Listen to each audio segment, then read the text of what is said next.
Hello, everyone, and welcome to another episode of Lords of Limited. My name is Ben Warney, and joining me on the line, as always, Mr. Ethan Sultai Devotee Sachs. Ethan, that's my guess as your clan identifier. Is that the clan that you would identify with the most? You don't know me at all. I don't know you at You don't. all. It's not You don't. Sultai Devotee. It's No, I Teamer. don't think. I think it's Teamer or Jess guy. Like I don't. I haven't played Sultai. I think No, no, no, no, basically no, at no, no, not all. not not in this format. Like just Oh, as just a magic essence. as a magic Which essence. animal would you be? Your favorite type of Sure. question? Yeah, this is my favorite type of question. Yeah, I would say Sultai or Jess guy is probably good. We'll say you got it right. Well, but it's really it's not. It's like none of the above. It's Jund. Jund is my essence of Sure, I wedges. agree that Jund is your Yeah, essence. I agree that Jund is yeah. your essence, but that's not an option for this format. I was trying to keep it on theme. Okay, yeah. Sultai's good. Sultai's good. Sorry to derail. It's a great setup. I am a Sultai devotee at heart, a 2/1 death toucher. How about you? What are you? You're Well, Jess guy. how well do you know me? What do you think? I think you're Jess guy. That's what I'm saying. Yeah, I'm Jess guy, 100%. Yeah, for sure. What about the world of Jeskai appeals to you? Is it the counter magic? Because I feel like part of your essence is being warm and cozy, and there's no Thoughtseize variance in Jeskai to be able to know what's going on with your opponent's hand. I like the counter magic. I like this. I like the controlling nature of it. I like the burn. This goes back to when I was a kid, like way before Mm. the podcasting days, like going to the local card shop. I entered my constructed tournament with my 60 card like counter burn deck. Like it was just all counter Ooh. spells and red burn spells and a couple. I was playing Is It Prowess before Is It Prowess was cool. Oh yeah, we got some stuff to check in on, buddy. How's the format been going for you this week? Any It's any been new going revelations? Yeah, it's been going really well. I This format is coming up, up, up, up, up for me. The stonks are rising. I'm kind of a believer. Not that this is a great format or anything, but certainly has gone on a journey from like week one. I was like, oh my lord, how do I have to play this format for 2 months? To like, I am actively seeking out drafts in all of my free time now, which is Hmm. I think a huge turnaround for me from how I felt about it week one. I think I'm coming to appreciate that it does have a lot more hidden diversity. Like I think there's surface level. It's very easy to draft the format surface level and say, well, either be Boros or be Teamer or be 5 color something, soup, Hmm. nonsense, whatever. Like there's 3 decks in the format. But I think as you really start to dial in, or at least for me, as I've started to feel like I really have dialed in on cards power level correctly, I feel like that's opening up a lot of niche archetypes for me that feel really rewarding to find that in the draft in my seat. And I still, whatever, we're 3 weeks in now, or we're only 2 weeks in. I don't know. I think It feels three. like the Yeah. format's basically stale at this point, like, or a normal format. 2 to 3 weeks in, when I sit down to a draft, if I were drafting quote unquote optimally, I would know every pick without much thought in a lot of formats at this point in the format. And I Yes. still have to think every single draft pick about what I want to pick, why, and where I'm hoping to go from there. I do really enjoy at this point having to steer through the drafts. And I think especially if you're trying to read signals, because there are signal-y things, and trying to guess Hmm. about those and follow your intuition in those senses. I've really enjoyed that lately in the format. So yeah, it's been a great week, and I do feel like I understand it a lot better. Not necessarily in a way that's easy to explain to somebody. I think if you've only done 10 drafts, this format is extraordinarily difficult, or whatever. Like just sitting Yes. down, because it's so the narrative has just been Boros, Teamer, 5 color, and that is, I think, true. That is a good narrative for the format, but it's really hard to help a listener dig below that without reps. Well, because we'll see as we get to some draft logs or discussing some card evaluations that have shifted for us, however we're going to navigate this episode. But you'll see that like there's so many considerations, the checks and balances you're weighing between I'm going to take this card because I think it sits in the middle of these two archetypes, or I'm going to take this card because I prefer this archetype, or I think this plays best with my first pick, or now I'm drafting 2 decks, or I'm imagining these two will go in the same deck. There are so many considerations pick to pick. I do agree with you. I don't know, like it's funny because sometimes I do just kind of want to draft and have it like as my background noise, you know? Like I want to draft while I'm watching something, but I feel like I can't with this format right now. Is kind of the thing. Like what you're talking about, like I do feel like I have to think a lot about the drafts. I can't go into autopilot mode even in week 3, which I guess is a boon for the format. But sometimes you're a tired dad at 6 a.m. watching your kid and you just want to I just want to draft draft on as autopilot, huh? exactly. Yeah, yeah. So we'll get into all that good stuff in just a second. I want to chat briefly about the Patreon page. Patreon.com/Lords of Limited is where folks can go to give back to the show if they so choose. We have a lot of great perks over at the Patreon page, and the base level, what everybody who gives back to the show gets access to, is the Lords of Limited Discord. And I think I have been engaged in the Discord chats for this format more than I have been for any other format. And I think part of that is the like Camp Mardu, Camp Teamer of it all, that like I really was like, I feel like I need to try and understand what the other side is seeing about things. And so I've been chiming in, I've been a fly on the wall about some discussions. I've been posting my experiences more. And it's just been awesome to get feedback from people, to learn from their experiences a bit more, and engage with that. So just huge shout out to the Discord. Loving the discussions over there. You're doing it wrong. You're just supposed to cancel the other side. Only engage with Camp Teamer. Yeah, as much as I would like to, it's purely like a I'm like I feel like I need it as a tool in my arsenal to be a better player, you know, to like understand it. Like Sure, how no, can it's I do great. it, you know? I was Yeah, being yeah. sarcastic. It just Oh sounded yeah, like no. you were talking about politics for a second for me. Yeah, yeah, that's fair. And the other thing that the other thing that you can get access to via the Patreon is our podcast feed, which gives you not only access to this episode a day early ad free, but access to our bonus weekly mini episode, though last week not so many, of Lords Unlimited, where anything's on the table. It's mostly Magic, but we'll talk about whatever. We might talk about Survivor, White Lotus, as we did last week. We'll see what we have in store this week for our listeners. But if you want to check that out, if you want to do a week free trial to see how that podcast feed fits into your podcasting life, that is available for you. And we want to shout out our new patrons the first week that they join. This week, we're welcoming Zach, Bram, Bill, Simon, Mohammed, and Philippe. Thank you, thank you, thank you. We really appreciate your support. Yeah, cannot say thank you enough. And we do mean that every week. I don't know. I've been feeling very reflective this week. There's been like a lot of stuff, end of Oh, year, end of school year stuff going on. Like this happens to you around New Year's time. Like yeah, yeah, yeah.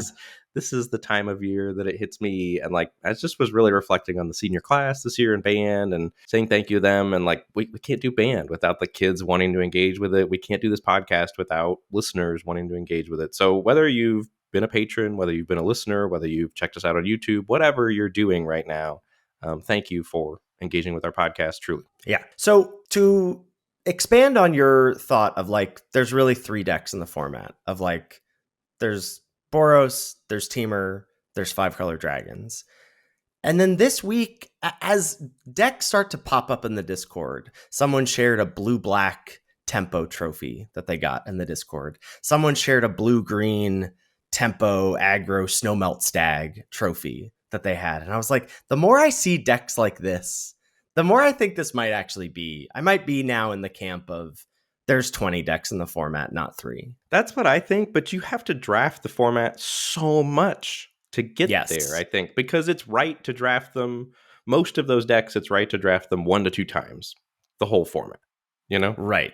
Yeah, yeah. Right. Like you just want to be aware of them. It's not like, okay, so these are buckets you can go into. You really have to sort of be like, I guess I'm in this weird narrow niche scenario where blue card, black card, not seeing a lot of good gold cards. The good filler or the good commons I'm seeing are in those 2 colors, etc. Oops, I ended up in Demir. But I think that comes from having good card evals and knowing what's not available to you. Oftentimes, like that's how I found I end up in the more interesting decks is reading that Mm. okay, like 5-color dragons definitely isn't open. I'm not seeing dragons, I'm not seeing orbs, that sort of stuff, or I'm not seeing a frontline rush, or like so you get pushed out of the major archetypes, and then you Mm. have to find your own archetype.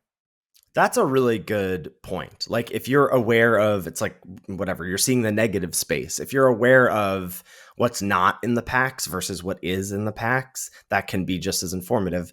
But to piggyback off of what you said before, you can't do that if you only draft the format 10 times. Yes, there's just no way. Like it's Yeah. really hard to teach outside of the surface level Boros Teamer slash Sultai into 5-color. So some of the cooler, or I guess I shouldn't say cooler, but some of the off meta, off script decks that I've done, we talked about this a few weeks ago, mono red once. That was a weird niche thing. I did do, it wasn't quite pure Rakdos, but it was base red black splashing a couple of Mardu cards. And that was more like a red black sacrificey deck. I did finally get to do like the Dragonstorm Globe deck this week. Because you were talking about it last week. Obviously, we chatted about BK's top 8 draft and Lords Unlimited.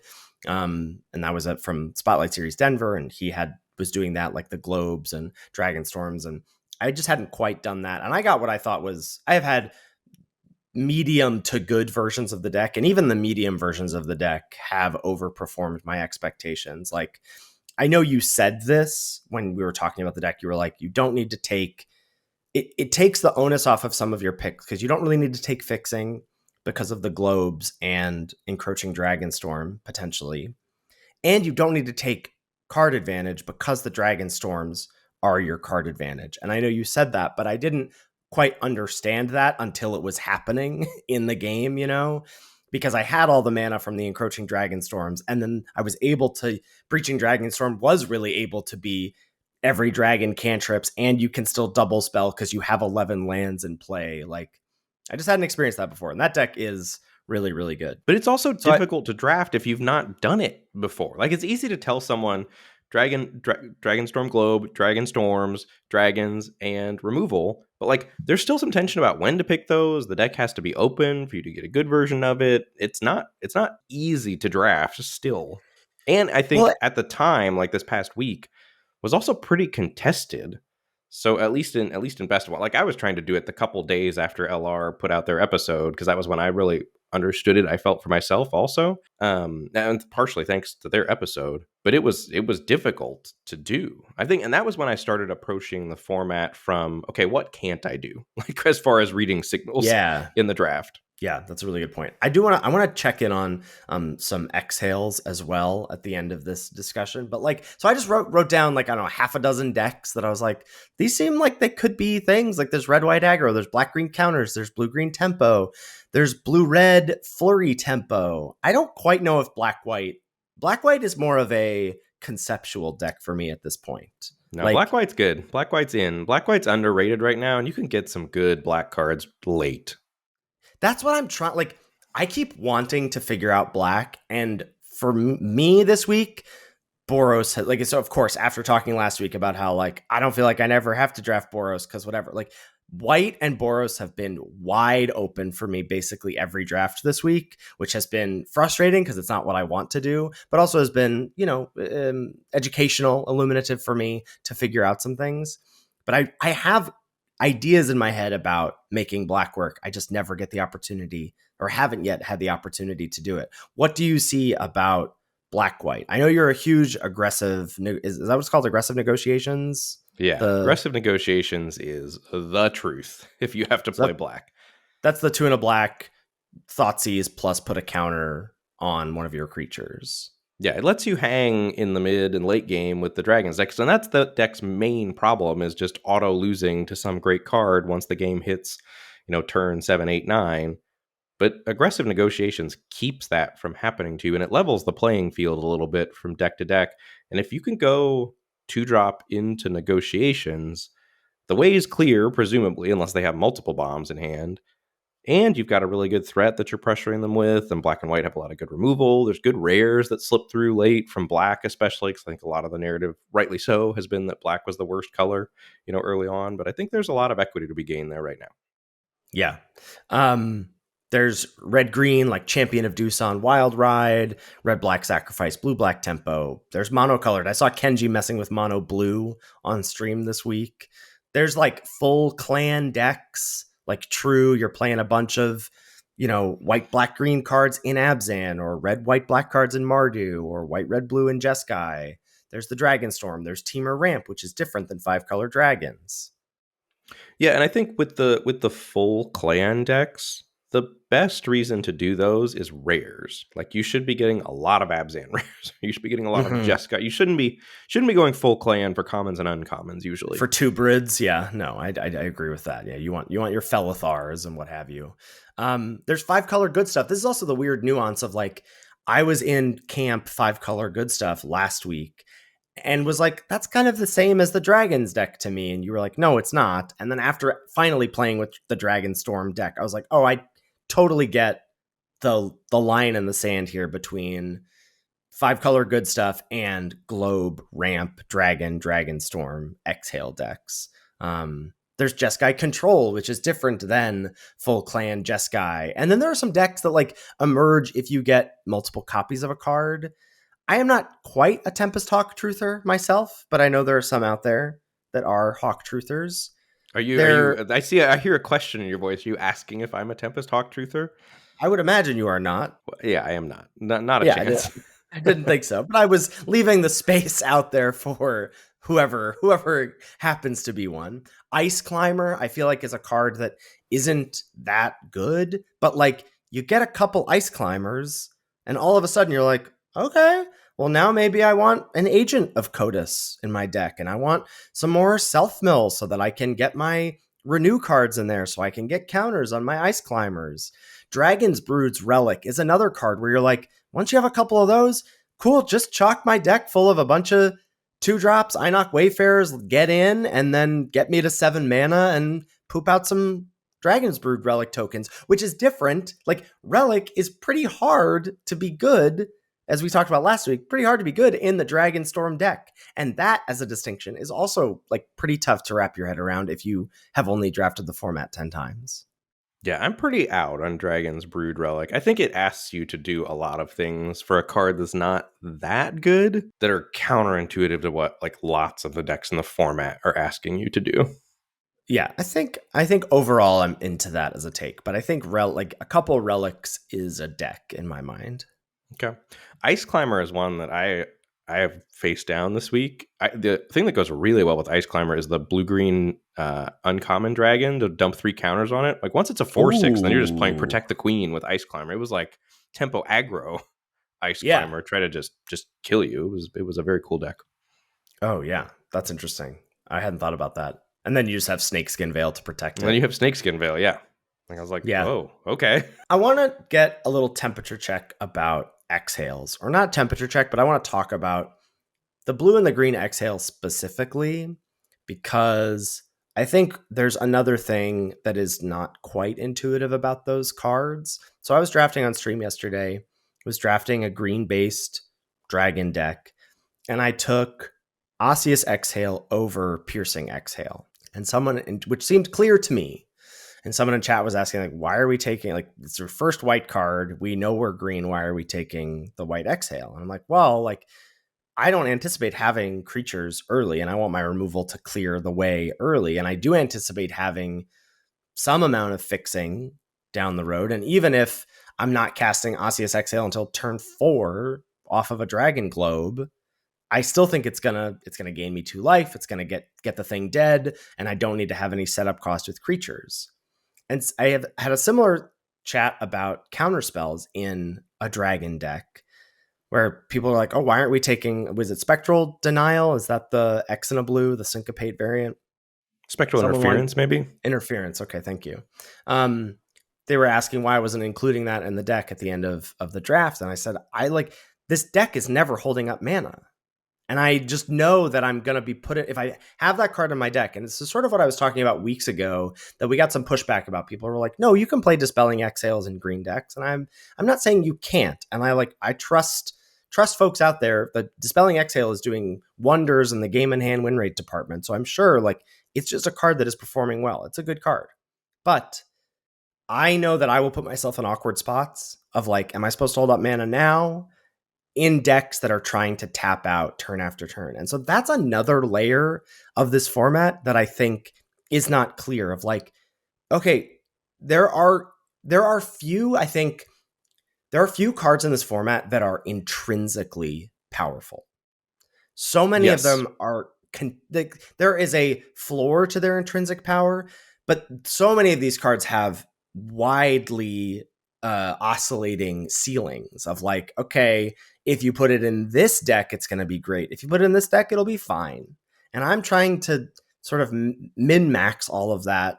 And that's why I'm like, oh, I don't want to play Piercing Exhale. I'm going to take Osseous Exhale. Or, yeah, I know Spectral Interference or Dispelling Exhale. Those are good cards, but I don't think they're going to quite fit in with how this deck's game plan is going to work out. Yeah, I would say on that note, I think Dispelling Exhale has moved down slightly for me over the course of this week. That's one of the cards I wanted to touch base with you on also.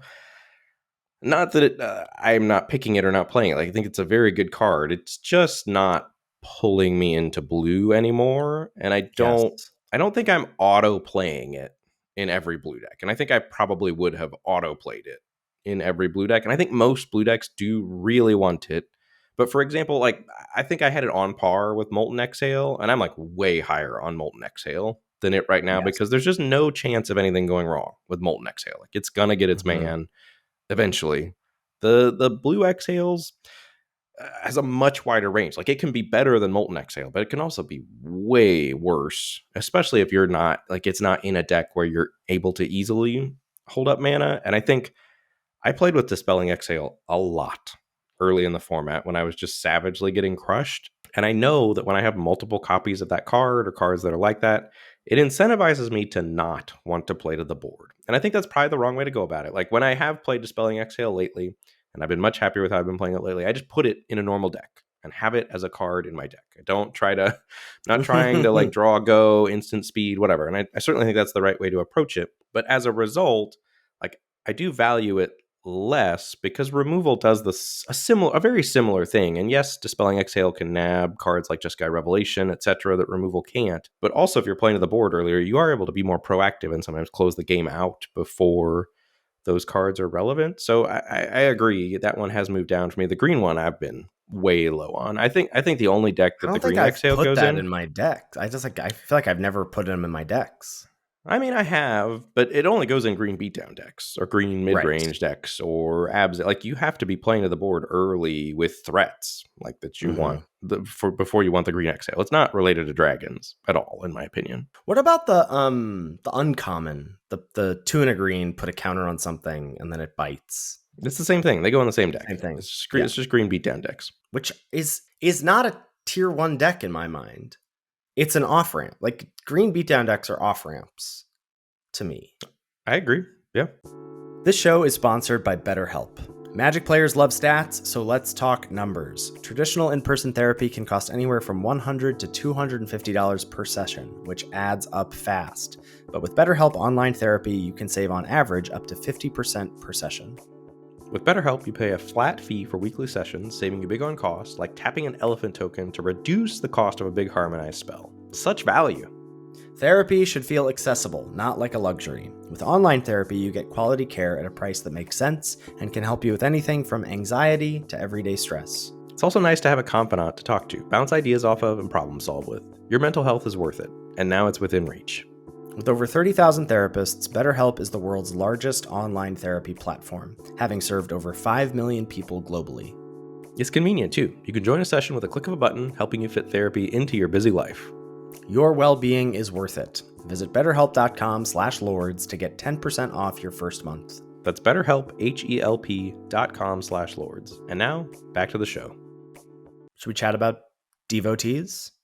We should chat about Devotees. So last week we did like a brief 10-minute segment on mana bases, and it didn't talk about Devotees. And we got there's some great comments on YouTube about it, and I think rightly so. Like I think we should have. I had not played with the Devotees that much at the time that we recorded last week, and I've played with the Devotees a ton over the course of the past week, and I think they are really good. And the thing that was not intuitive to me that I think has also started to help me make better decks or build better decks is I think that Devotees are better than lands in most cases, which is kind of wild to me to say out loud. Because if you'd asked me going into the format, I would say like Yeah, I'm taking a Triland or an on-color duel over a Devotee every time, and I don't think that's the case for me in most situations anymore. For the good Devotees, there's like which is always play two. Devotees. Yeah, but they're really good. They are really good. I agree. But like this blanket statement of I'm taking devotees over lands, like it'll be a cold day in somewhere where I'm taking Teamer Devotee over Frontier Bivouac. Like, get out of Sure, yeah, here. but Teamer Devotee is just a bad card. So I Yeah. think yeah. So, but I just when I'm talking about the Devotees, like just Teamer Devotee doesn't exist. Like that card is you're hoping to never play that card. It is the bottom of the bottom of the bottom of the Devotee power rankings. Right. That is the card that people consistently seem to be trying to defend, where they're like, it's good for defensive speed against the aggro decks, and like, sure, but it is a blank piece of cardboard against any other deck in the format. And like maybe it helps you if you've got a ton of harmonize cards, maybe it No, helps you because then you're cast tapping out those. against the aggro decks and they're just smacking. No, no, no, no. Yeah, Teamer I Devotee is a think hard no. I think Teamwork Devotee is a hard no for me as well. But the rest of them, Okay. they fix your mana, which you really want to do. They force you to play to the board early, which you want to do. I think both of those things are good for the format. Like if I'm talking about them over lands, I certainly think it's the Mardu and the Jeskai one. Those are pretty clear picks over lands in their respective decks because those are also the decks that want to be the most proactive. Like they don't want you don't want to spend tons of picks on lands in those decks. The Sultai and the Abzan one, those are more middling. Like they're middling plus, but I appreciate those. I think more than I did weeks prior. And I do think your mana's like on. As soon as you have a devotee, your mana's on. If it doesn't die, like that's really powerful. When most of them you don't like the Mardu one, you don't want to spend removal on because it's a 1/2 and they already got the scry from it. The Jeskai one is the one. The Jeskai and Sultai, you feel okay spending removal on them. And the Abzan one, you also don't want to spend a removal spell on it. Though I think more often than not, you should if you are inclined to do so. But you often don't want to spend removal on it because you're like, they can just get it back. But that's actually a pretty big setup cost for the player with the Abzan Devotee. I agree. Anytime somebody's looping an Abzan Devotee, I feel like the game is over. Like I aggressively trade with Abzan Devotee, and I'm Mm-hmm. sad when mine dies. Like you just don't have time to spend 3 mana to get it back and cast it again. Okay, so do you want to talk about these individually? Do you have more to say about them overarchingly? Well, just that I think we were mea culpa in terms of not talking about them last week when we talked about mana. But yeah, we should dial in on them individually. So Mardu, I've finally played now. There was a 2.5 week period where I just hadn't cast it in the format yet because I think other people had it higher in their pick. Like I knew it was good, but other people had it higher in their pick order than I had in mine, even though I knew it was good. And so I just never ended up with it. And I have finally played with it, and it felt very good casting it. I assume you probably want this in straight red white. I have not done it there yet. When I've played it, I've been like red white, still touching black, but I think I would happily play it in red white. So I was drafting Boros on stream yesterday, and I had I had a back and forth with a handful of people in the Discord because I had what seemed like a busted aggro deck that I 1-2'd with in best of 3, and I was sort of just complaining about it in Discord, and then got some really helpful feedback about like, these are some cards that I don't think are great. These are some cards that you're missing. And then one of those folks was in my stream yesterday, Wandering Winder, as I was drafting another Boros deck. And they said I had this pick come up between Shock Brigade and Mardu Devotee. And before yesterday, I was like, and at the time, I picked Shock Brigade over Mardu Devotee. And they That's were like, where I I think was too. That's why I kept never ending up with Marjorie Devotee because I faced that exact pick. And then at the towards the, I think it was at basically in pack 3, I was like, okay, all I need are 1-drops. And then in the game, I also was like, it'd just be nice to be able to whatever smooth my mana out or have this thing or the scry. And Wandering Winder was like, that's why it's like not intuitive, but that's why I like Devotee over Shock Brigade. Like Shock Brigade feels more powerful, but the 2-drops are just so much more replaceable than the 1-drops. There just aren't 1-drops, and Mardu Devotee does something for the Boros decks, like being able to go Devotee into something that makes 2 bodies into a pack beast on 3. Like Devotee lets you do that. Chalk Brigade doesn't quite let you do that as uniquely. So yes, and I messaged you this like sort of tongue in cheek. I was like, Mardu Devotee is Thraben Inspector. I mean, it's not, but it's like closer to Thraben Inspector than it's closer to not being Thraben Inspector. It's a hot take. It's a hot take. I mean, how like is a free scry 2 that it's close. A free scry 2 is close to 2 mana draw card. Yeah, it's pretty close. It's close. Yeah. Mardu Devotee is a hell of a card. And the thing that you're talking about they fix your mana instantly. They also like really fix your mana if you are in those true clan decks. Like if you're a Jeskai deck or you're a Mardu deck or an Abzan deck and you have a bunch of those ABC, like 1, 2, 3 of different colored costed 3-drops, the Devotees make those just trivially easy to cast on curve. Yeah, completely agree. Felt a little Michael Jackson in my head there. ABC 1, 2, 3. Yeah. But yeah, the Devotees are excellent. I think Jeskai is the number 2 slot. Although I've played with the Jeskai one way more than the Mardu one, because I think the similar thing's happening where I have the Jeskai one higher in my pick order than most people do, so I keep ending up with it. I also really like starting red in the format right now. And I think it makes it... The thing about starting red is red makes it easy to toe the line between red-white and then like other decks that are not red-white, and you can bop around back and forth a little bit. And Jeskai really holds the room together while keeping both of those options open for you, because you end up with much better mana, I think, overall. It gets you on board. It swings as a 3/3 when you double spell, which most of your red decks want to do. If you end up with 2 or 3 of them, and then you're looking at splashing Jeskai cards off just a couple lands, you have 4 or 5 sources then without needing to do anything to your other main colors. And if you are actual Jeskai with, 2 or 3 Jeskai Devotees, all of a sudden you're counting your sources and you're like, oh, I'm like 9, 10, 11 of my... It's just crazy what they do for your source count when they're in the dedicated clan deck.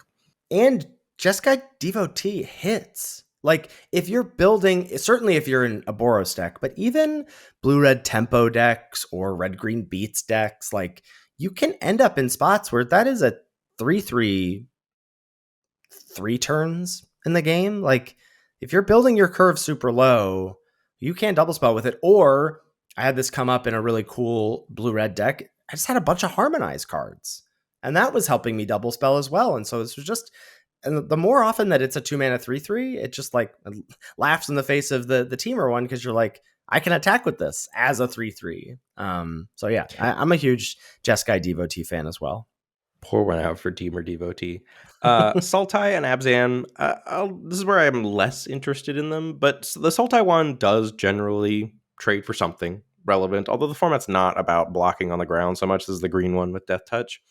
It is very good in tandem with the green bite spells, because it has Death Touch. I think that's a place where you start to get more interested in Piercing Exhale as well, if you've got a couple 2-3 Sultai Devotees running around. But I do think it being stuck on the ground is a bit of a liability. And then the Abzan one, it's also fine. Like I have liked it. I have finally played Abzan this week. I was quite happy with the Abzan Devotee in my Abzan auto lose decks. That's what I've been calling it on stream. But this week it's been auto lose for my opponents. I've had some banger Abzan decks. Yeah, so I do like the Abzan Devotee, I think, in certain spots, and then I'm avoiding the Teamer Devotee at all costs. I would have to be desperate before including a Teamer Devotee in my decks. The things about like the Mardu and the Jeskai ones feel like pieces for their clans. And I guess maybe it sounds like for you the Abzan one does too. Like I just haven't played Sultai like as a color combination basically at all. Like if I'm Sultai, I'm probably also playing red and white cards. Like I don't think I've ever been true Sultai in the way that I have been. That's why in my mind, like the clan decks are, I guess, really everything but Sultai. Like I have been true teamer, true like with lots of cards with blue, red, and green in them, and I have been Abzan with lots of cards with white, black, and green in them. But Sultai, I just haven't really been that. Partially because I don't love a lot of the non-rare Sultai cards, like the two Brids, are kind of whatever to me. And but the 2 mana 2/1 Death Touch with a little bit of fixing on the side is good in your dragon. Like, you can play it in your Dragon Globe decks. You can play it certainly in just 5-color good stuff decks. Like, it's just good as if you're base green trying to get the game to go long, having that as a little roadblock on turn 2 is good. Talk to me about the Abzan one. Like, how does it play out in the Abzan auto lose decks? Like, are you finding it's just just good because you need the fixing, or you're playing some worthy costs and it's nice to have something to sacrifice, or what's going on with it? It's a 2-drop, and I think you want 2-drops. There aren't tons of 2-drops that you're like jazzed about playing in the format, but you do need to get on board before the 5-color decks to start pressuring them. I really like it if you're running aggressive negotiations as a 2-drop. You're happy to play and then dump the counter. Once it's a 3/2, then your opponent kind of has to trade with it, then you can get it back. It's just done a lot of small things, I think, with fixing your mana for, an Abzan deck as well. And there are cards like that you want you to sacrifice things. You don't hate sacrificing it after your mana's already set up later in the game. I think there's just a lot of small things that it does well. Okay, that makes sense to me. I haven't quite. I'll be curious to get. I think we may have a draft log later to pick your brain about getting into Abzan, because it doesn't come up that often for me. Yeah, I think you really have to get pushed into it. You certainly should not be looking to be Abzan, in my opinion. I still love the monuments. I gotta say, I think they might be my favorite cards in the format. I mean, I hear what we're saying about the Devotees here, and I think I'm probably on board with like Mardu. Like, obviously, Mardu Devotee is. I guess it depends what you're trying to do. It just depends what you're trying to do. Like, if you're trying to go Boros, Mardu Devotee is the pants. But like, Mardu Monument's so good. But is it though? Yeah, it is. Here's where I'm at on the monuments. I think Mardu Devotee, I would take over all the monuments, probably. Pack one, pick one. And I think you're definitely supposed to do that. Yes. Yeah. And then I think Jeskai Devotee is probably better than the Jeskai Monument for any sort of red, white Jeskai deck. I think the green monuments are better than the green Devotees. Certainly, like the superior you are, the more you want the green X monuments. But the other thing I feel about the monuments, and I do like the monuments and the Devotees being a spell that fixes your mana that lets you double spell. There's a lot of good double spell payoffs in the format. And that's a real thing also, like drawing those late and then whatever, doing more than just being a land, like triggering a double spell or, then cracking a monument. But so rarely does cracking a monument affect the game. I went deep in the tank to try and think about how I want to respond to this question. I'm still not quite sure, because I hear what you're saying about it not affecting the outcome of the game. But it is. Here's how the monuments fit into my gameplay diet, is that like turn 6, I get to kill something and crack the Jeskai Monument. And like, yeah, are those 2 1/1s gonna win me the game? No. But like, I got a land. It's like a land gave me 2 1/1s, sort of. Like they're 2-for-1s in that respect. And they're not. They in and of themselves are not going to win the game for you, but the cumulative effect of 2-for-1s value, double spell, and it's not a double spell, but it's a spell and an activation. Like, I just think they're really, really good cards. And the thing that I still feel so strongly is I never want to miss land drops ever in this format. And I love that the monuments let me never feel like I have to miss land drops, and they fix when I'm doing nonsense, and they do double spelling. Like, all of that is really, really good. I agree. They're good. I mean, I don't want to come across as anti-monument here. I think, I don't know but I don't know where you're at, because like a week ago you said you like Enoch Wayfarer over monuments. Like, so I don't know where you're at with the monuments these days. Is that which one is Enoch Wayfarer? Is that the 2/1 that pumps your team? Oh, that's the green 1/1. That is an insane statement. I do not feel that way at all. Okay. I can't believe I said that. I was talking. Who was I talking to? I don't remember. I was talking to someone, And I think we owe a lot of podcast listeners, like, we need to set up a gem redemption fund if they if they listen to our takes at the start of the format. I feel like we owe listeners a draft or something where they can be like, yeah, I drafted some snowmelt stags and some whatever. I need a free draft from Lords of That's fair. We'll talk to the arena dev team and see if we could set that up, a listener redemption. But yeah, so like, to be clear, I do love monuments way more than I like Inoc Wayfarer. But the thing that I consistently feel from them is, if they are cracked, if my opponent's cracking them, I'm probably generally pretty happy that they don't have better things to do with their mana. And to your point, like, it's still better to have that thing to do with your mana than have nothing to do. And I think I do like the Jeskai one the best of all of them. Like, the 5/5 elephant from Teamer, like, you're just never winning the game with that. And if that's your best play on 6 mana, you're in a bad spot as that deck, I think. Right, but like those decks they get to turn 13. And so you're gonna have time.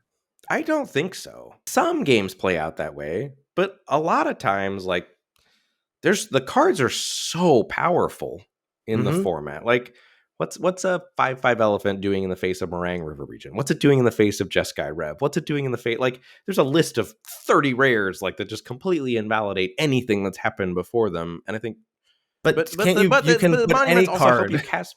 But the monuments Yeah. also help you cast those cards. Like, I value the monuments for fixing. Like, I'm Yes. down for spend 2 mana. That's where they're good. Like, that's Mhm. how I'm evaluating them. If I get to crack it, gravy. But I'm in for, like, 2 mana, play a card that lets me search up a land that I might get to crack over the course Yes. of a game. Yeah. Okay, I'm not dying so for we're 5. probably closer than Yeah. this conversation says. Yeah. We got some individual cards to check in on. We got a draft log to do, and maybe just like what's your draft philosophy these days? I mean, similar to what we've talked about last week, but I feel so clear about the drafts right now. Like, I feel like I'm seeing the matrix, which I really like when I hit that point in a format, especially because I feel like it's still difficult to see the matrix. Like I said, like, I can't go on autopilot. Like, I'm having to think about every pick and make some good decisions, but it's very, to give quick hits, you just pick the good cards. Like, I think that truly is the secret sauce to the format. And then moving lands way down, especially as Yes. Devotees and other things have moved up. Like, lands have plummeted in my pick order over the course of this last week, and they were already moving down, but, like, have gone down, down, down, down. It would be interesting to check in on that like draft log we did last week, where we spent the whole episode being like, don't pick lands, and then we did take 2 lands to start.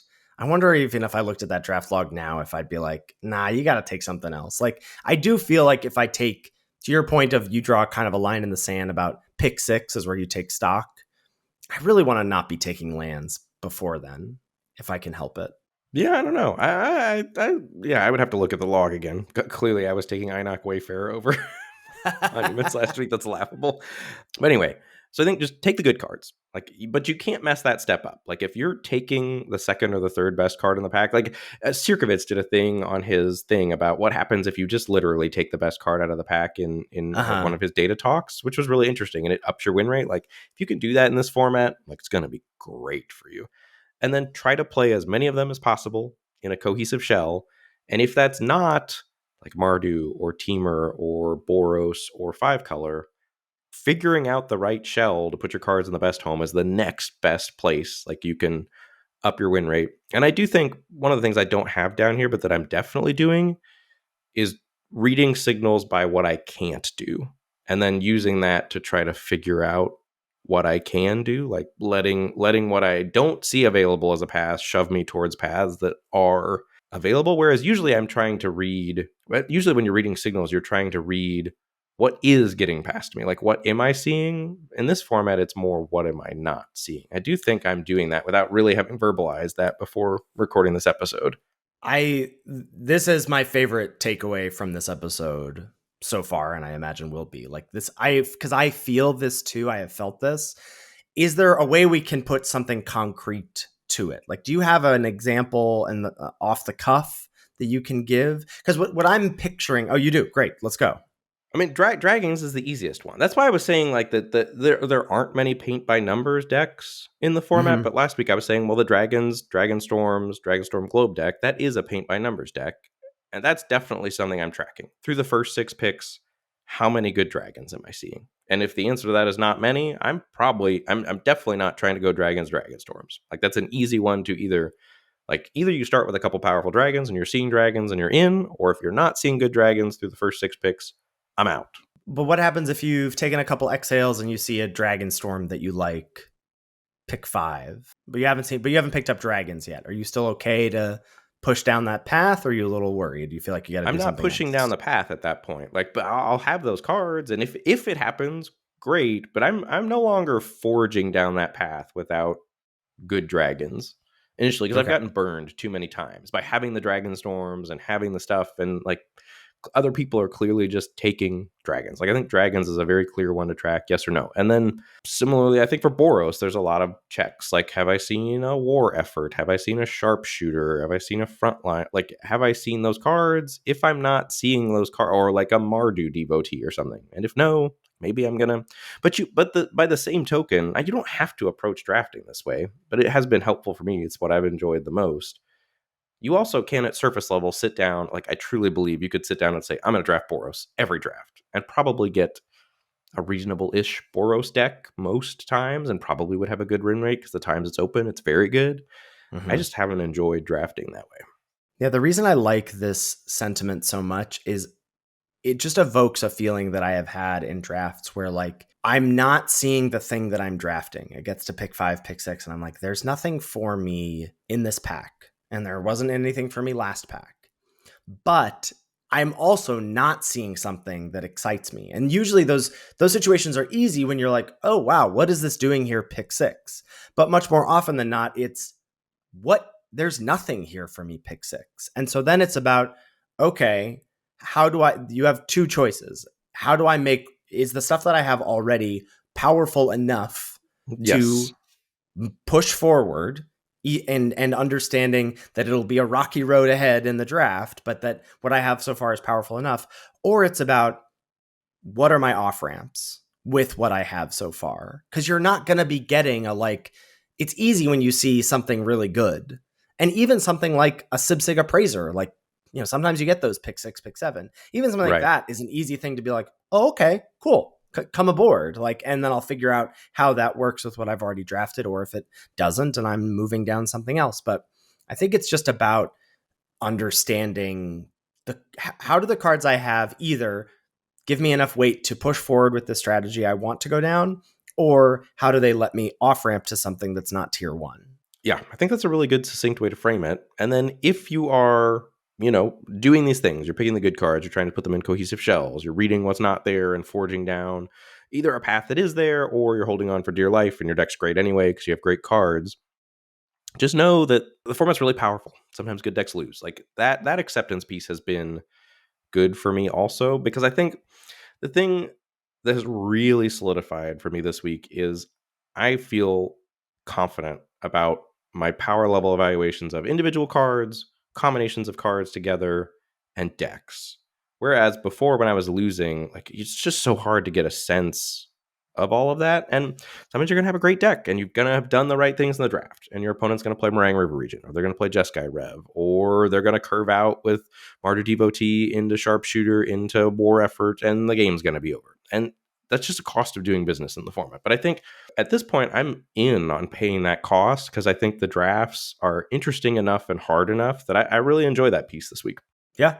Okay, let's check in on some individual cards. Stormplane Detainment. This is 2 and a white for the enchantment O-ring effect. Nab something non-land permanent until it leaves the battlefield. This has really gone up for me. I previously was taking the white exhale over this, and that is no longer the case.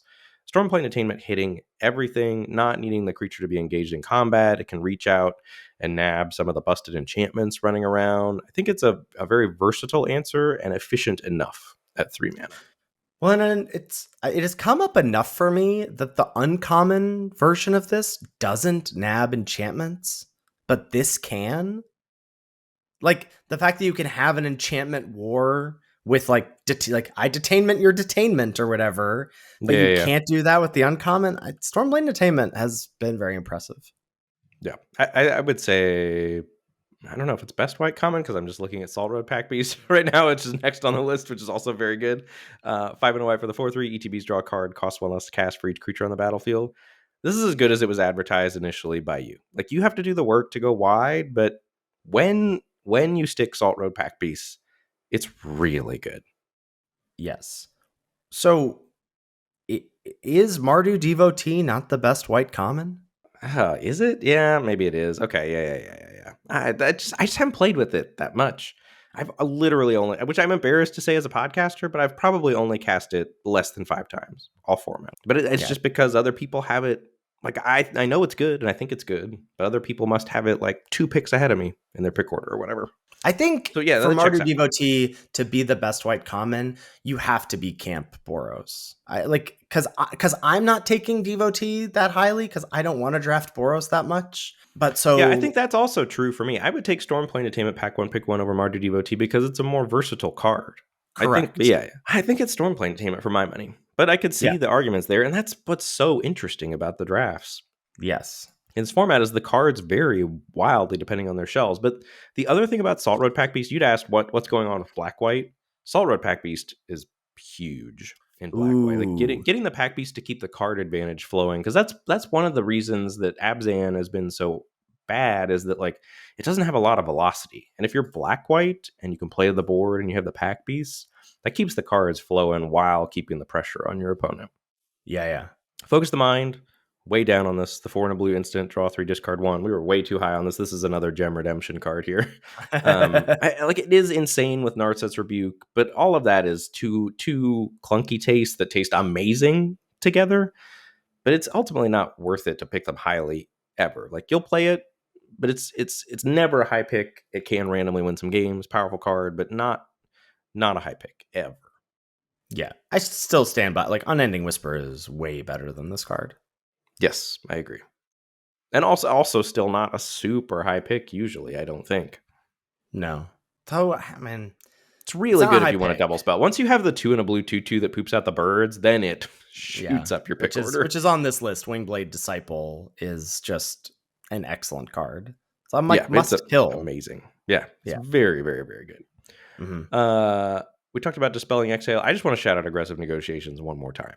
Like, Yeah. truly believe this is the key to making black work in the format. Like, you have to be able to strip your opponents of their bombs, and if you can, black's a lot more viable. So many of the games in this format hinge on one card, and Aggressive Negotiations is as good as Toll of the Invasion was in War of the Spark. Aggressive Negotiations is that good in this format. Okay, so black common power rankings. Is Caustic Exhale number 1 still for you? There's Feral Deathgorger, the Dragon Omen, Nightblade Brigade, the 1/3 Death Touch Mobilize 1, ETB There's Surveil 1. Format All-Star Adorned Crocodile hanging out here. There's Format All-Star Adorned Crocodile. No gem redemption necessary. That's hot take preview season. I didn't say it was good after playing with it. Okay, so Black Power rankings. I think Caustic Exhale 1, Dragon's Prey 2. Is Dragon's Prey better than Caustic Exhale? Is that possible? Depends on the deck. I think I want the first Caustic Exhale over the first Dragon's Prey. Pack 1, pick 1 for sure, because Caustic Exhale is so much better in the Dragon's deck. And against Boros. And against Boros, yeah. But Dragon's Prey is really good. So it's Exhale 1, Prey 2. I think I would have Negotiations 3 ahead of Abzan Devotee. I think Abzan Devotee would be 4 for me. Interesting. Okay. And like the cards that we were kind of excited about, like Nightblade Brigade, Kintree Nurturer, they just don't matter at all. I've also come way down on Feral Deathgorger. That card is totally whatever. You were right to push back on that. Worthy Cost is a card I have my eye on that I haven't played that much of. This is the single black, sack a thing, exile a thing. I just feel like there is a deck out there that can make use of getting 3 of these. It's just black white. Yeah, I think it's black white. Because that's insane. Like, exile and 1 mana is incredible. Yeah, it's very good. Meticulous Artisan. It's another card. 3 in a red for 3/3 with prowess. ETBs makes a treasure. Shout out to Samp for championing this card. And I would not have tried it without him, but after playing it, it plays really nicely. It often almost always in blue-red attacks as a 4/4, which is great. Frequently attacks as a 4-mana 5/5 and gives you the treasure to help you double spell or help you splash. Or in red-green, you can hold up Snakeskin Veil the turn that you cast it. It does a lot of small things really well in the format, and I don't think it's a high pick, but I'm much happier to include it than I would have ever. I probably would never have tried it, and I do like the card. I'm excited to hear you about Wild Ride. Have you cast some Wild Rides this week?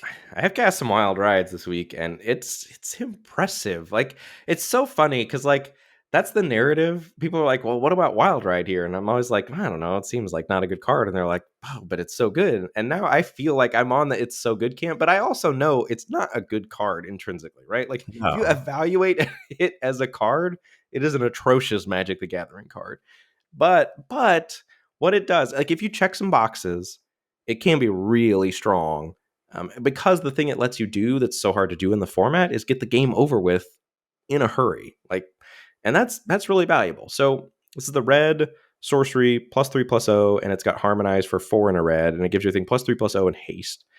It's really good if you check the boxes of aggressive, having evasion, and wanting to double spell. Like those, that's been the key for me. Like if you can check all those boxes, check, it's really strong because it costs the 1 mana and you're pushing. It's like a double lava axe in one Mhm. card almost. Because like let's say in tandem with Wingblade Disciple, which is where I like it the best. All of a sudden, Wingblade Disciple on 4 mana is chipping in as a 5/2 flyer.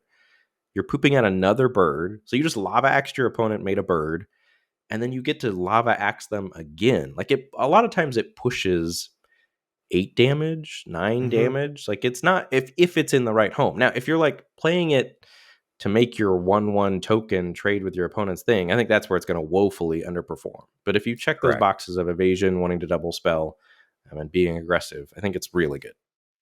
Yeah, the thing I felt last week about the card, I still do, and all you're saying about evasion is great and right on the money. But I want to say Wild Ride is not it's not something you should be going after. It's not a tier 1 strategy, but it is so good if you're having to off ramp. Like it's so responsible for some oops I wins, which a lot of off ramp decks kind of need. Of like where do I get power when I'm not seeing powerful cards in a draft? And Wild Ride I think fits that bill. Yeah, that sounds like you're higher on it than I am. It's not like No, a deck or anything like that. It's just a card that you will include in your deck. If right. But not in, like, I don't think it plays very well in Boros. correct. Right. And well, so I did have some trouble with that this week, but I've now since learned from that thanks to some folks in the Discord. But I think that like the things you're talking about, like I don't know, I don't think blue red tempo is necessarily tier 1, but if I end up feeling like that's where my draft is going, then all of a sudden Wild Ride is like a diamond in the rough that I know that I'm going Sure. to get access Yeah, to. yeah, That yeah, that's what yeah, yeah, I'm yeah. trying to say. Okay, Yeah. cool. Heritage Reclamation's another one. This is the 1 in a green instant that blows up an artifact, an enchantment, or removes something from a graveyard. I think this is okay to include in your 5-color late game decks if you're planning on the game going long, because you need to be able to account for enchantments, and this does that for green. But also, it also shuts down like Jeskai Revs being pulled out of the graveyard or like things like that. It's truly like it's like the Bath Song deck, like trying to cover all your bases. This is fine as a one of in those late game decks. No, I do you're not making co-sign this. faces. I don't Do co-sign not. this. Like if I am desperate for main deck enchant removal in green, I will play the leopard over it because then at least I have a 2-drop against Boros. Like Heritage Reclamation is potentially a dead card, and No, because it always cycles for a you can card. cycle it, but you don't want to do that. Like my worry about those decks is not the game going long. If the game goes long, I feel good. My worry about those decks is dying early, and Heritage Reclamation does not help me stop dying early. That's fair. Sarkhan's Resolve, 1 in a green for the +3/+3 or kill a flyer. This is insane in green beatdown decks, but also just a fine card to play in the format for just Plummet. Like I think Plummet's probably main deckable in the format. I think that's mostly right. Yeah. Temur Tawny back. This is the best of the two-brid commons. This is a reason to be full Temur or green beatdown. Like if you can reliably cast this on 3 for green, red, blue, it's an excellent card. And Reigning Victor is the other one. And this is why Temur and the Mardu are two of the best clans, I think, because these are the two best two brids also. I consistently underrate Reigning Victor, which is the Mardu 3/3, comes down, gives something +1/+1 indestructible, and then has Mobilize 1. If you are going full Mardu, which I would advise against generally, like I would try to be Boros, but if you dip into the Mardu space and you've got the mana for it, Reigning Victor's a really annoying card. Well, you can also, like, if you're valuing Mardu Devotee appropriately highly, you can just play this in Boros on 3 mana. But you don't want to be playing this in Boros. Like, you want to be Mardu then, right? Like, to me, there's a big line between Boros and Mardu. Like, there's Boros Splash, like a Mardu Bomb, like that stupid mythic that makes combat happen twice and gives everything death touch. What's that called? All Out Assault or something. There's a big line between Boros Splash a card like that, and then Mardu. Like, you got to be Mardu before you want to play the Reigning Victor, I think. But isn't Reigning Victor, like, I guess, are you that aggressive? Is Mardu aggressive? Is it mid-range? Like, I don't know what you mean when you're saying you're Mardu. It's mid-rangier than Boros for sure. And you want to play Reigning Victor in that deck? I do. It's been like, I have not cast it that much. I have had one Mardu deck where I cast it and it was similar to what it's done to me, which is like when you play 2-drop into Reigning Victor and your opponent's not it hits hard, like it pushes an extra damage, maybe you can give them an attack through whatever blocker they have for their 2-drop. But you can do that. The Mardu Devotee lets you do that. That's what I'm saying. Yeah. Mardu Devotee lets you do that, but I think this card's atrocious if you're paying 4 mana for it, I guess is the distinction. And I think if you're putting it in a Boros deck, the odds that you're going to have to pay 4 mana are high enough that I'm not interested. Gotcha. Okay. Monastery Messenger is the other one. I hate that this card's in the format. We've talked about it, but if you have the insane spells, like if you get the Jeskai Revs, if you get the Inspired Ultimatums, you should be playing Monastery Messengers, which is the Jeskai 2-brid, and looping those spells until your opponent submits, because they will. and you are that opponent. I am that opponent, but do you know what solves that problem? Aggressive Negotiations, Exiles, baby. That's right. I thought you were going to say Heritage Reclamation. No, Heritage Reclamation, that's also clearly PTSD. You clearly do. It's happened way too much to me in this format. Marshal of the Lost is another one. This is the black-white 3/3 death touch and gives an attacker +X equal to the number of attackers. It's been a real problem for me out of Mardu decks. Yeah, I have found myself so often with like, all cozy with my Osseous Exhale, and then my opponent plays Marshal of the Lost, and I'm like, do I have to spend Osseous Exhale on a 1/1 token so I don't take 5 or whatever? Yeah, it's not great. Yeah, it's tough. You've got Descendant of Storms here. This is a very polarizing card in the format. It's white for a 2/1, and when it attacks, you can pay 1 on a white to have it either put a +1/+1 counter on it or make a 1/1, whatever that mechanic is called. Endure. There we go. Yeah, this is the one card I'm still so flummoxed by. Like, there are people who think it's like the best uncommon in the set in the Lords of Limited Discord, people singing its praises, unbeatable, whatever. I have never experienced that, certainly playing it myself, and I have never felt the pressure of Descendant of Storms from my opponent. Yeah, I think Mardu Devotee is better than this card. By a lot, I think. I just don't think Descendant of Storms matters that much. The thing that it does, that Mardu Devotee does similar, is it enables the Salt Road Pack Beast, like nuts curves. Yes.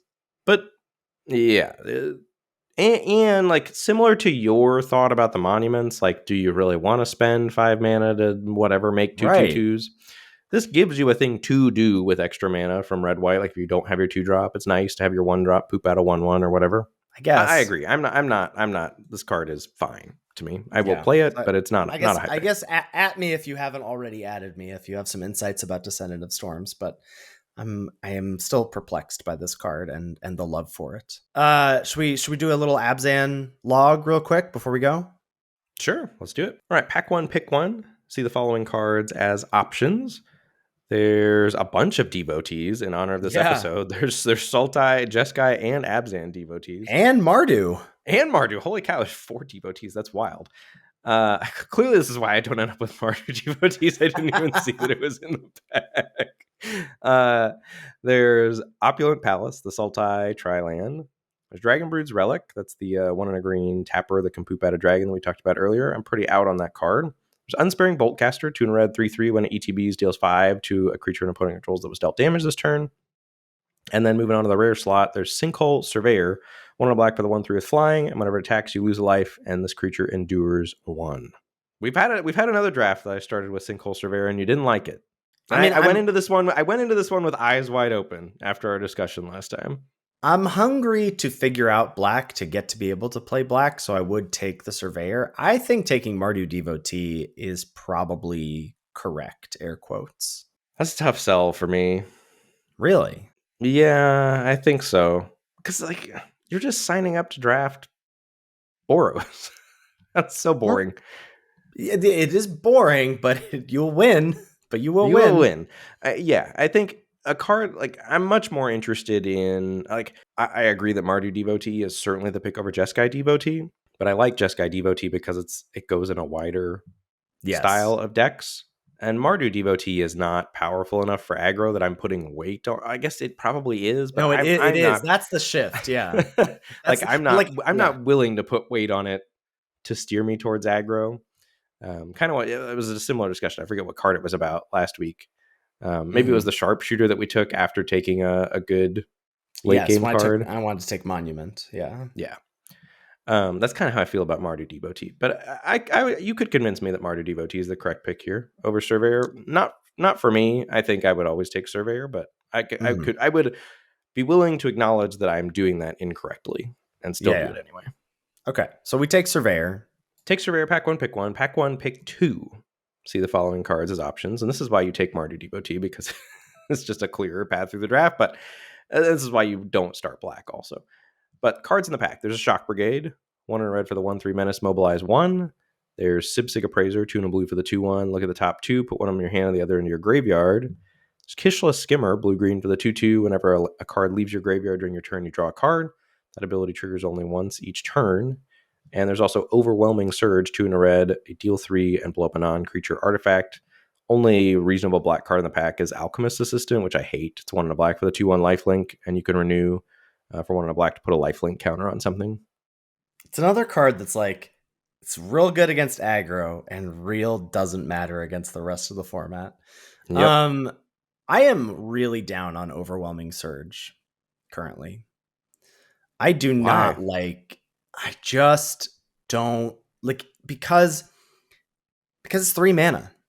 Like 3 mana to just deal 3 doesn't deal with enough in the format, and it certainly doesn't deal with it enough in the sense of like, it doesn't really let me double spell when I'm aggressive. It doesn't help me when I'm playing a blue-red control deck and I want to hold off my opponent's forces. Like, just not a huge fan of Surge.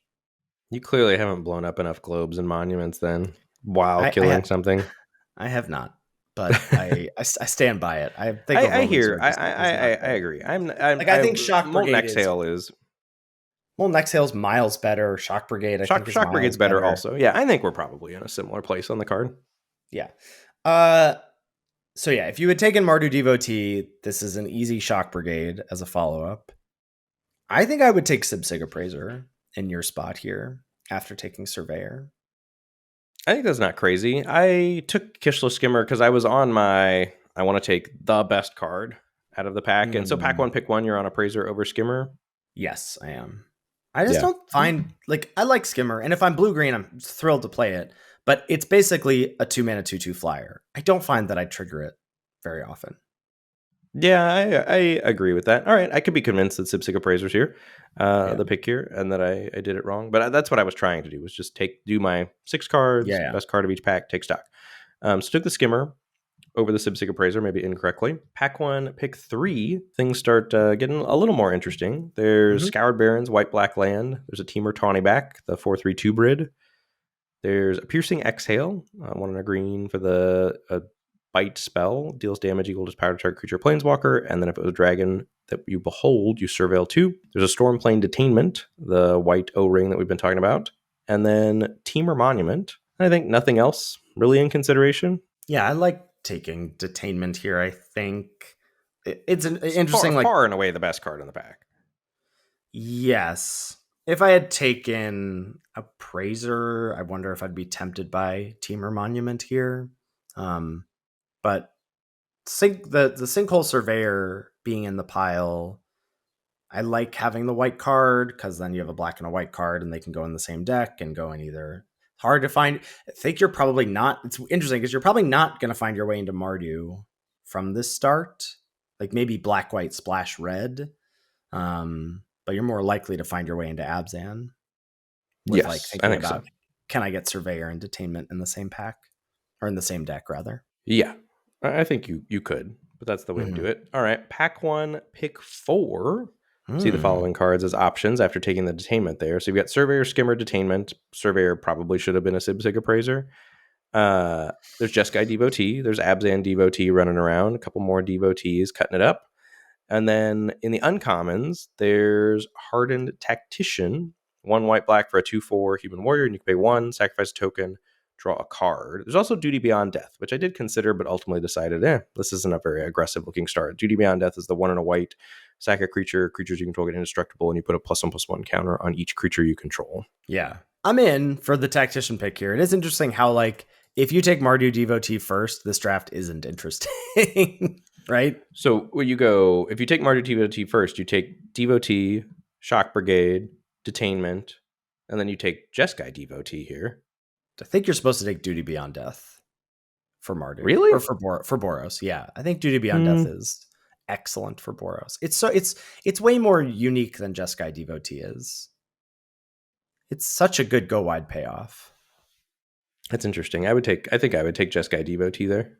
But I also have not been particularly impressed by Duty Beyond Death, but maybe wrongly so. But anyway, took the Hardened Tactician here. But yeah, it looks like you can have a clear Boros route through the draft if you start with Mardu Devotee, which is, again, why maybe you don't like. That's what we said with Sinkhole Surveyor. It's tough starting black because then you get pigeonholed into wanting to draft more black, which is not It's just necessarily so where you want to hard. be. Like, I mean, you're seeing black cards, but it's so hard to get deep into black without rares or without it hitting you over the head, you know? Sure.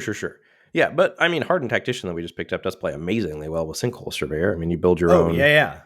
Skull Clamp, not quite, but No, something like build that. your own Howling Mine, right? There you go. Yeah. Pick 5. Pick up a Mardu Devotee out of a largely empty pack. Yeah. Pick 6. Grab a Nomad Outpost, which is the Mardu land over Osseous Exhale for the reasons you were talking about. I was like, all right, maybe I can be white, black, splash some red cards, whatever. Mm-hmm. And then pick 7. Grab a Stalwart Successor out of a pack that has no white, really no red to speak of. There's a Meticulous Artisan. So Stalwart Successor is the 1 black green 3/2 menace, and whenever it puts counters on a creatures you control for the first time, you get an additional +1/+1 counter on that creature, and then that ultimately wield an Abzan Devotee, and then the thing that solidified me into Abzan, or like a counters thing, was pack 2 pick 1. I opened Inevitable Defeat.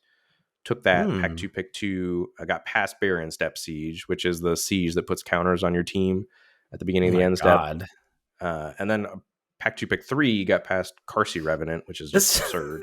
This run Got an of black cards in embarrassment of pack riches. Yeah. 2 is We're wild. basically Abzan rares, splashing the Inevitable Defeat. And the Abzan rares were quite good in tandem with a Stalwart Successor. It was a cool deck. And you got to, I want to see, you didn't put the combo in your deck.